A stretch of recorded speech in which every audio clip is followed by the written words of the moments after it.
Thanks for clicking on the video. Like, subscribe, and share if you find this useful or interesting.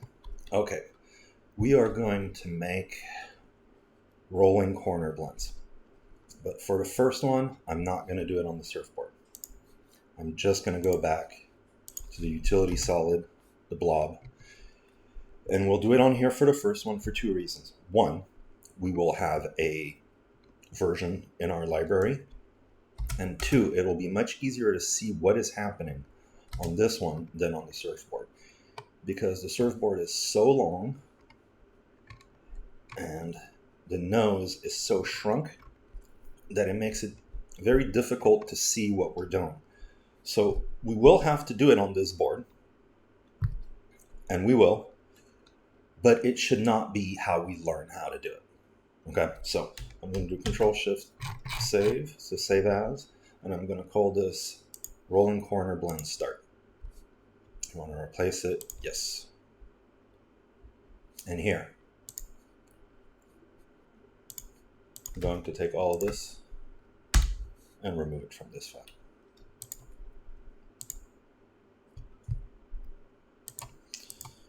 There's lots of folders. It wants to ask me for every single one. Okay, here we are. I go in here, take my solid, everything, close this guy, paste in here. I have view sets. Okay, we're basically ready to work. In the workspace, let's turn on the curves. Let's turn on the surfaces. And let's put ourselves back in the orientation, which is when I look at it from the top, I have my starting corner in the bottom left. Turn off the view sets for now.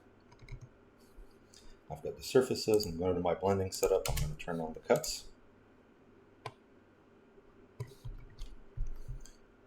And so when I look at it from the front, I'm going to define my cuts on the same curves that have the red points. I'm going to define my secondary cuts for a rolling blend on the curves that have the red points. Let's look real quick at the final surfaces. I have these restored surfaces, and then I have my blended edge surfaces. So and those are all based on the red points, and then they go around in loops around the whole thing. What we're going to do for these corners is we're going to create additional cuts. Let me do it with a snapshot right here. We're going to create additional cuts here and here, which will define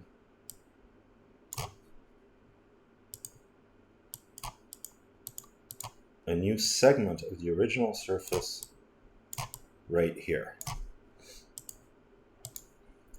Then we'll use a special trick to convert this square into a triangle with a completely curved edge.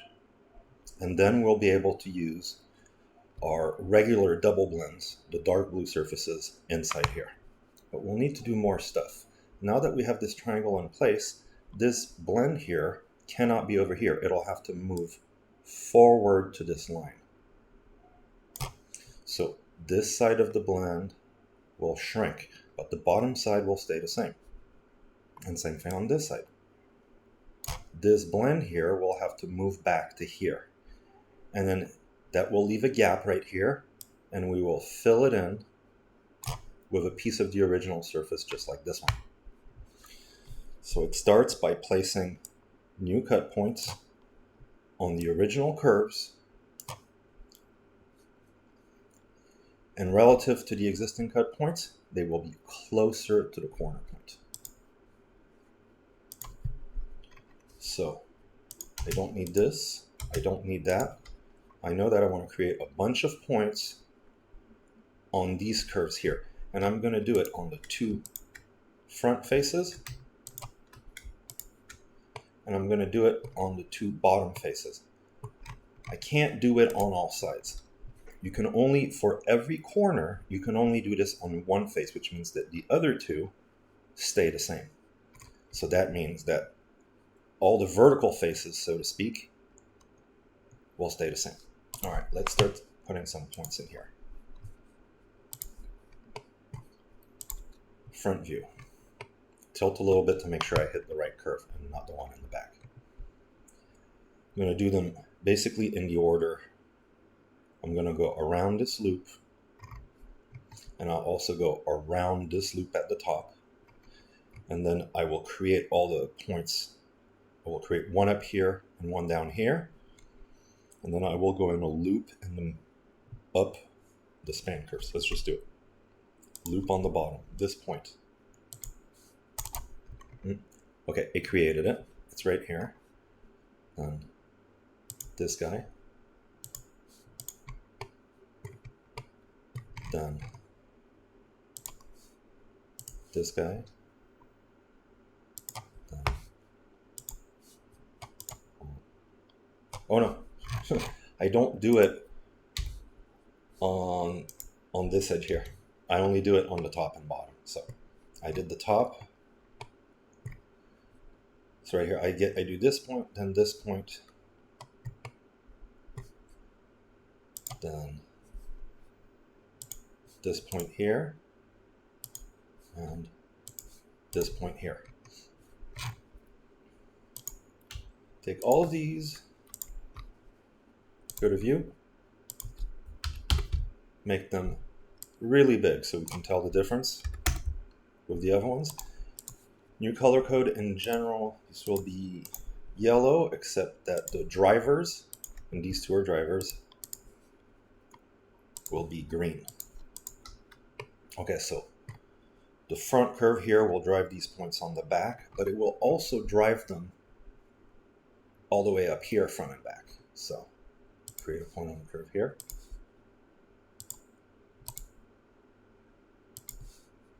Create a point on the curve there. Create it here. Oh, that was not properly selected. Click it again. Create the point. This time it worked. These 4 new points. Size 20.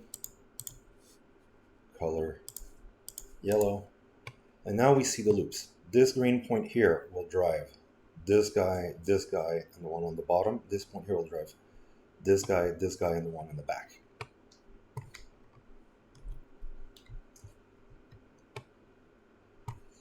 Okay, now I'm working on this corner here, so I need another point similar on this guy.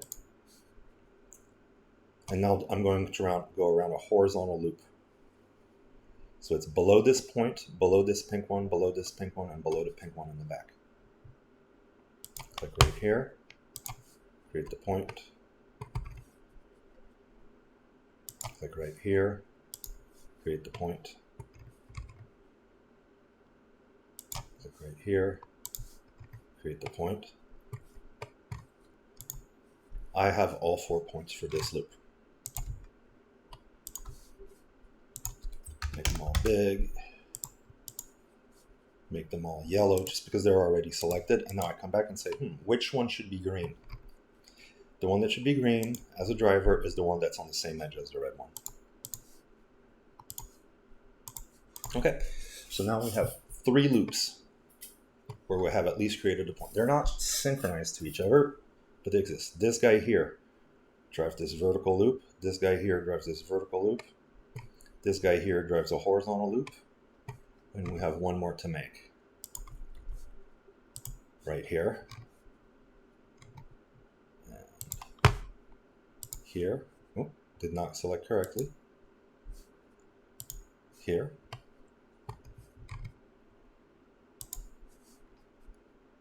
Here. And in the back. Here.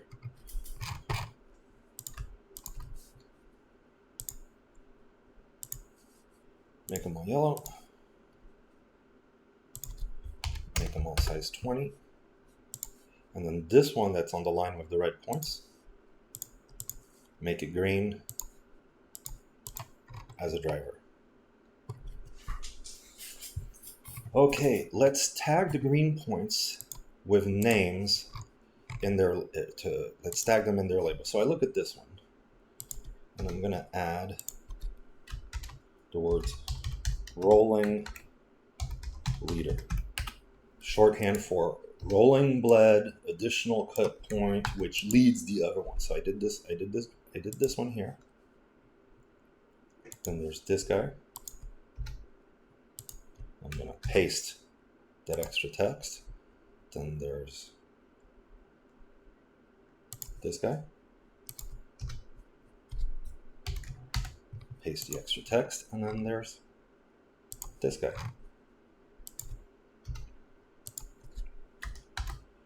And paste the extra text. Ooh, I ended up with an extra underscore here. I'm gonna remove that.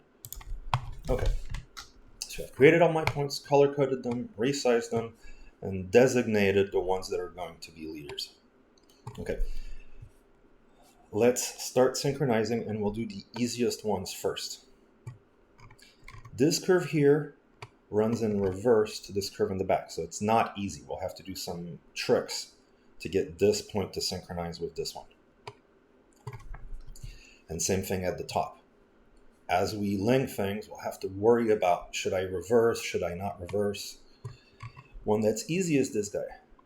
It's easy to synchronize it to these three other ones because all these curves, all these span curves run in the same direction. So I can just, I hit F3 instead of F2. That's what turns on this right here. Come on. Here we go. It came back. Okay, now I select this guy here, which is this one here. Hit F2, copy the name, go to this guy right here, and in data, type equal to give it a formula, paste the name of the object, select it from the drop-down, type U, select U from the drop-down, okay. Update, it moved a little bit, and it's in a reasonable position. So it's doing what I expected. This guy. Equal, it's the same thing as last time. Paste, object, U, select, okay. Hit F5 to update, it moved a little bit, it looks good.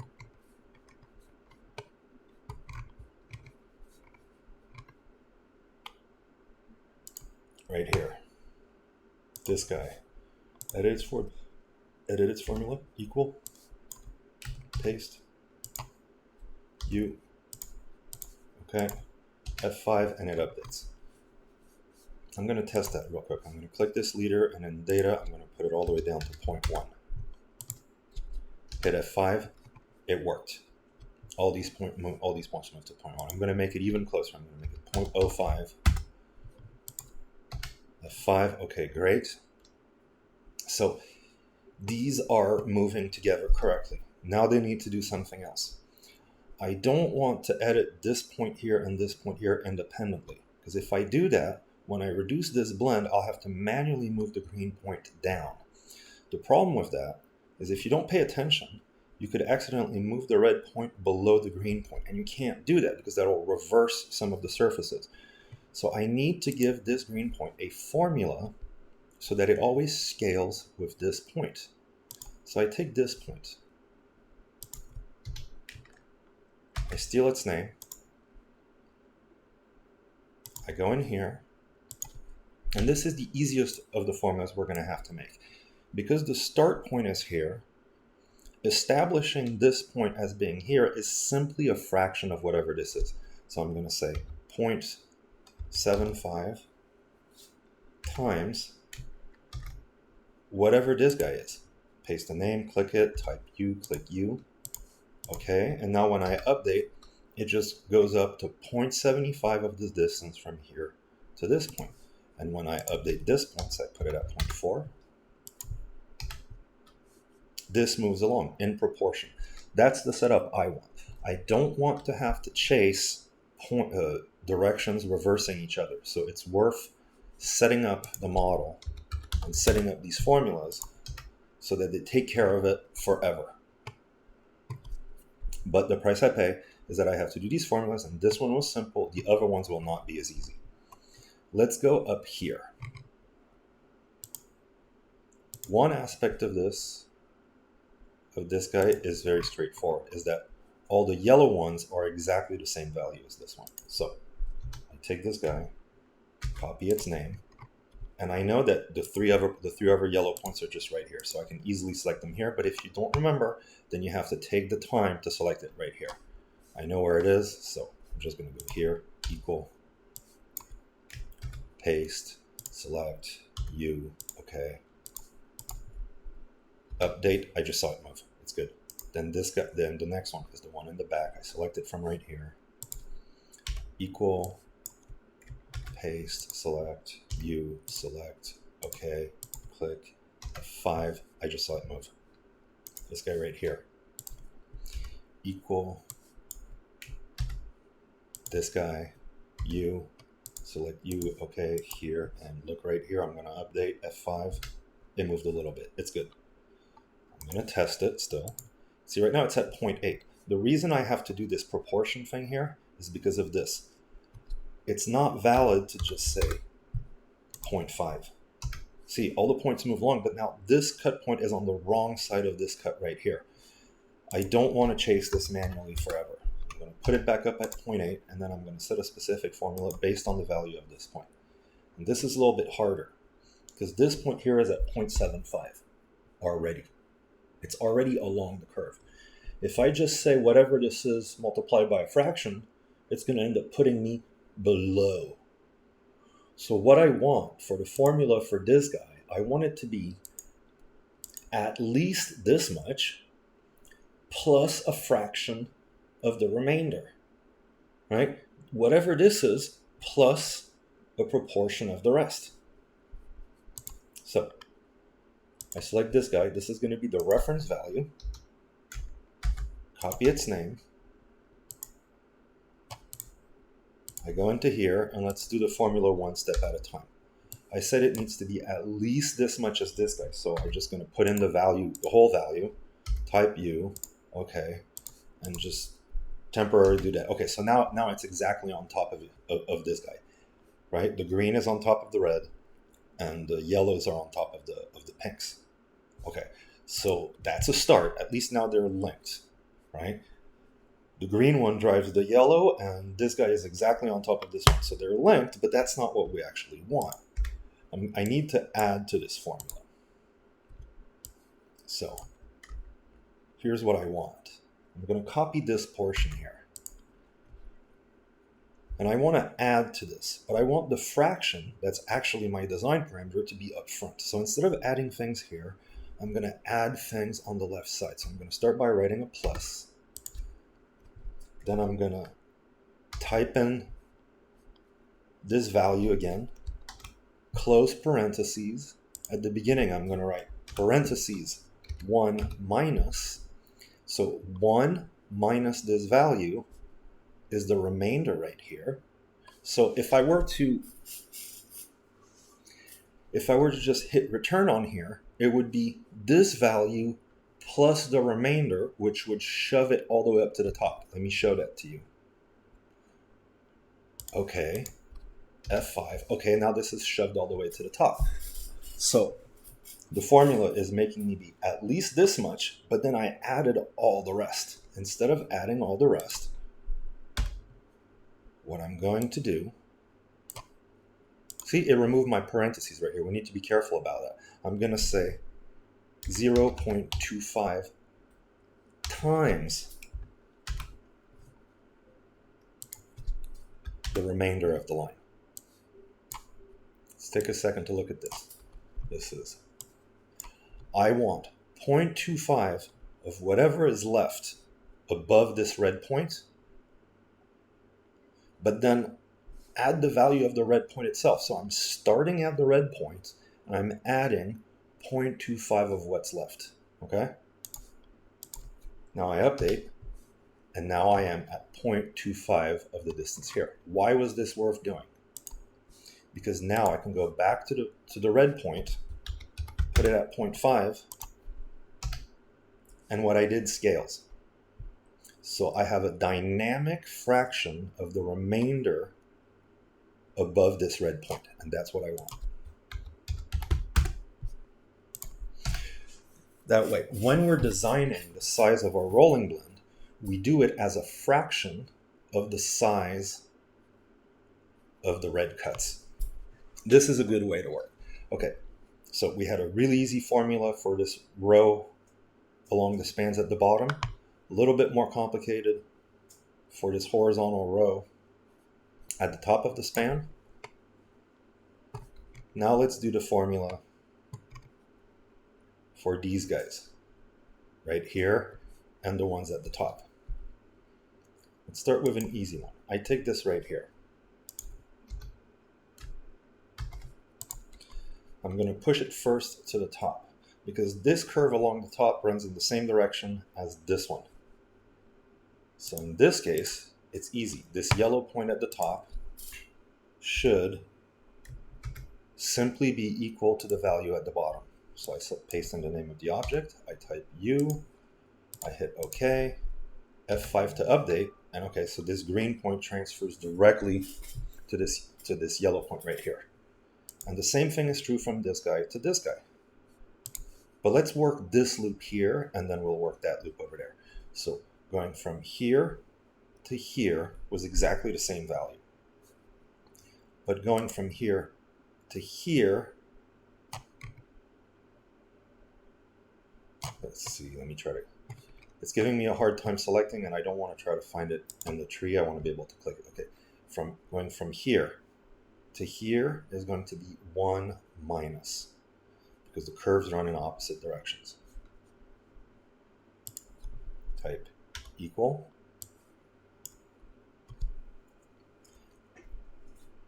One minus. Click the object, click U, type U, click U, okay. Update. It's connected. And now here, for this guy here, it's the same formula. It's 1 minus whatever this guy is. You could also say, oh, this guy is equal to this one on the bottom here. But I'm just going to do the formula again so that everything relates directly to the driving point, no in-betweens. So I go here, type equal, paste the name of the object, type U, select U, okay. Update. Oh, I was supposed to do 1 minus. I said I was going to do the same formula, and then I didn't do 1 minus. Good thing I'm checking. 1 minus. Update, and it's fine. So now, let's test it. These four, the vertical loop that's closest to this corner here, which is this guy, this guy, this guy, and this guy on the underside, follow along with this guy. I'm going to put it at 0.1, hit F5, everything updated. Good. But now I want a formula for this guy based on this. So I carefully select the point, steal its name. I'm going to make this a little bit bigger so you can see the names. It'll make it harder to click, but we'll see the full names in here, so that's worth it. And I'm going to put this in as a formula for this guy. Equal this object, the U value, but now it's just a fraction. And I'm going to say 0.75. When I'm setting these up, I'm going to do a sequence of 0.75s and 0.25s. I forgot to type multiply. Okay. And now it's happy. I'm going to hit OK here. I'm going to zoom out before I update. And now this point is tied to this one. And this point drive all of these around the loop. So I'm going to type F5. And this thing relocated itself based as being a fraction of the red point, and the entire loop updated. I'm going to test this by now moving this guy. Take it to 0.4, hit F5, everything moves, including the ones up above and behind. Put it back at 0.25, hit F5, these all move correctly. Okay, now let's do the last vertical loop. this guy here. First, I'm going to chain the yellow points to it. Steal its name. And I know that the ones I want to do are right below it. So this point here goes to this one. Actually, they're kind of all over the place, so I'm just going to go and click them in the window. This guy here.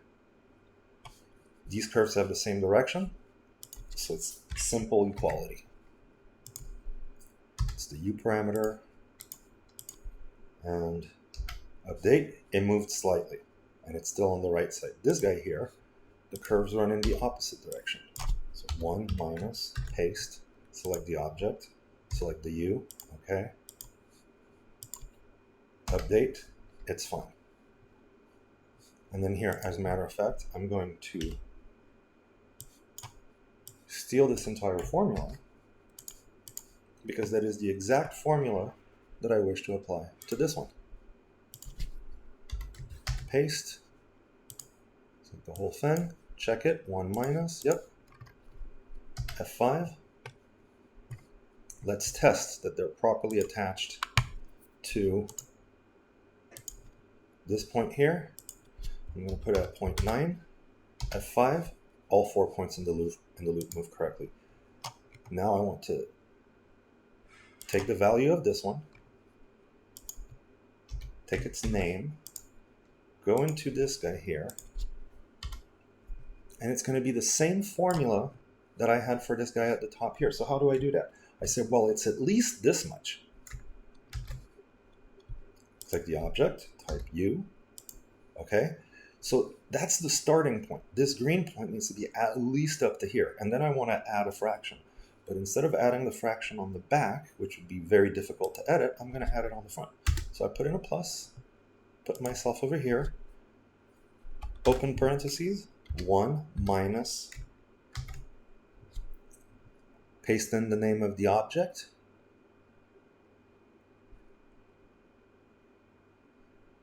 see, it's 09 liter 509 liter 5 right here. See, it's having a hard time finding exactly what I want, but it's here. It's confused by the other things I have written here. It's this guy right here. And then it's the U value that I want, and then I close parentheses. What do I have here? I have, and then I need a plus in the middle. See, this formula editor is trying to fix my formula as I type it. So watch out for that. It'll lose parentheses. It'll remove the plus if it doesn't think you need it. This is the full value of the red point plus and then left plus the remainder. And now I'm going to say, well, it's just a fraction of that. So I'm going to say 0.25 times the remainder plus the full value. So reading it in reverse, it says, go up to the red point and then figure out what's left from the red point to the end and give me 25% of that. Okay? Hit F5, and now I have it. The green point drives the yellow point, and the green point itself follows the red point. I'm going to put it at 0.5. Update. It works. I'm going to put it back at 0.75. Update. Okay. So now I have created this pattern at the 2 bottom corners on the front, at the 2 top corners on the front, and the same thing on the back. And very important, I did not do any of this on all the other lines. You can only do this on one face of a 3-sided corner.